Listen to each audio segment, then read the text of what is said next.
In 1519, Spanish conquistadors marched into the heart of the Aztec Empire. But what if they never made it out alive? Picture the night of June 30th, 1520. History remembers it as La Noche Triste, the Night of Sorrows. In our reality, Hernán Cortés and a fraction of his men fled the island city of Tenochtitlan under the cover of darkness, eventually returning to conquer the empire. But in this alternate timeline, the trap snaps shut. The Aztec warriors, fully aware of the Spanish betrayal, block every causeway. The bridges are dismantled. The waters of Lake Texcoco swarm with thousands of war canoes. Under the fierce leadership of Cuitlahuac, the Aztecs launch a relentless, coordinated assault. There is no escape. Hernán Cortés is captured on the causeway, stripped of his steel armor, and brought before the altar of Huitzilopochtli. The Spanish force is entirely annihilated. The modern world as we know it is rewritten in a single night of blood and obsidian.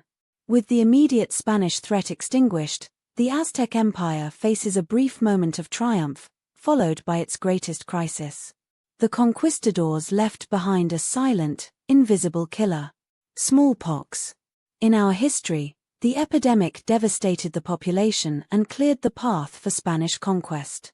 But in this world, without a foreign army marching on their ruins, the Aztecs face the plague on their own terms. Emperor Cuitlahuac survives the initial outbreak. Recognizing the devastating nature of this unseen enemy, the imperial physicians implement drastic measures. Drawing on their advanced knowledge of botanical medicine and public hygiene, they establish strict quarantine zones. Tenochtitlan, an island city, is locked down. While the toll is still catastrophic, the empire does not collapse. Instead, the survival of the imperial lineage ensures political continuity.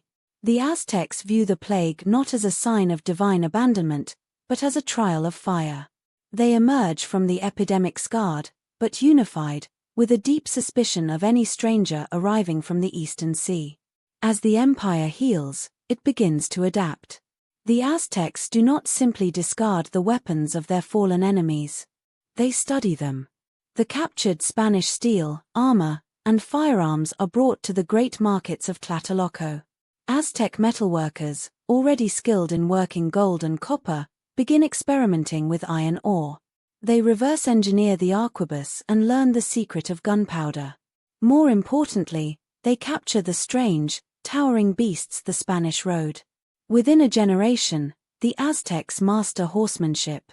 The imperial military is completely revolutionized. The traditional obsidian-edged macuahuitl is replaced by steel-tipped lances and swords. Elite Aztec divisions are trained in firearms tactics, combining their traditional discipline with European firepower. The Triple Alliance is no longer just a regional power, it is becoming a modernized military state. The inevitable happens in 1525. A second Spanish expedition arrives on the Gulf Coast, expecting to find a land weakened by disease and ripe for the taking. Instead, they are met on the beaches by an organized, mounted Aztec cavalry, supported by infantry armed with steel weapons and artillery. The invaders are utterly crushed. The message sent back to Madrid is clear: the lands of Anahuac are sovereign, and they are armed. Spain, facing financial strain and conflicts in Europe, is forced to abandon its dreams of an easy conquest.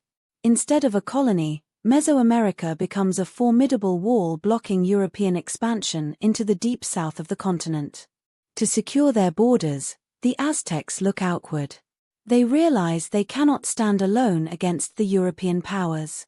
They begin to engage in diplomacy. They establish trade relations with Spain's rivals, namely England and France. In exchange for silver, cochineal dye, and agricultural treasures like cacao and maize, the Aztecs import advanced European technologies, printing presses, and scientific knowledge. Tenochtitlan undergoes a massive architectural renaissance. The Grand Pyramids still tower over the valley, but they are now flanked by magnificent stone palaces, universities, and diplomatic embassies. The city remains a brilliant metropolis of canals and floating gardens, But now, steam and steel begin to mingle with the scent of copal incense. Over the centuries, the presence of a powerful, sovereign Aztec state completely alters the colonization of the Americas. The Inca Empire to the south, hearing of the northern victory, finds the strength and the time to adapt to the European threat.